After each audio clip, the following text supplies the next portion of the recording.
Let's just go straight to Moscow now, and our correspondent Diana Magnay is outside the court where Alexei Navalny has just been sentenced. And Diana, just bring us up to date.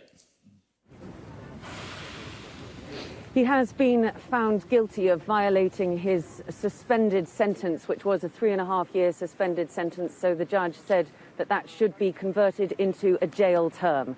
But because he served just under 11 months house arrest already, then that means that he will be going to jail, to a penal colony, a corrective penal colony, for 2 years and 8 months. That was the decision of the court after a long day in court, where Navalny himself seemed clearly extremely frustrated by the legal minutiae that he was being hit with by the prosecution.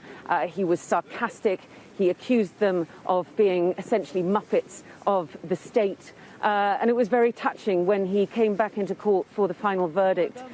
He drew a heart on the glass of his cage to his wife, Yulia. She took off her mask to smile to him, and the sort of contact between the two was really visible. But just as the ruling was handed down and as we all filed out of the courtroom, you could see the disappointment in her face, of course. This is the first time, actually, that Alexei Navalny, well, not the first time that he's been sentenced to a jail term, but in the past, those jail terms have been overturned on appeal. But the climate is very different now. His lawyer has said that he will appeal that ruling. But if you look at the flavour on the streets and the vehement reaction from the Kremlin and the authorities, I would very much doubt, given this was clearly a political decision, that this ruling is overturned. The Navalny team has already called for his supporters to go to a square, Manege, very, very close to the Kremlin. We've already seen pictures of riot police around Red Square, having sealed off a large part of the area around the Kremlin. There are also riot police out in full force in St. Petersburg.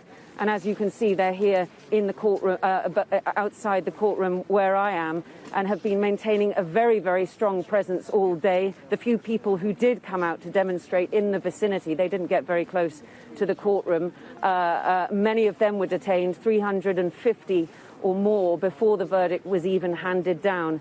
But Navalny himself, in a very, very rousing speech, where he accused the little thieving man in the bunker, as he called Vladimir Putin, once again of having been behind his poisoning, of having embarrassed him of having used the FSB, Russia's domestic intelligence agency, to try and kill him. And he also called once again on the people of Russia not to use his case as something to then find, to fear that this was, from the authorities, a mark of weakness rather than anything else, and that they should remember that this is their country, that they have rights, and that they should fight for them. So a very rousing speech from Alexei Navalny, and I think he knew that the sentence he would get was this one. But as I said, he is going to jail unless his appeal manages to overturn that ruling, for 2 years and 8 months. OK, Diana, thank you very much indeed. And just to say that the UK government has called for the immediate and unconditional release of Alexei Navalny, and also of all the peaceful protesters and journalists arrested over the last 2 weeks. That's from the government here.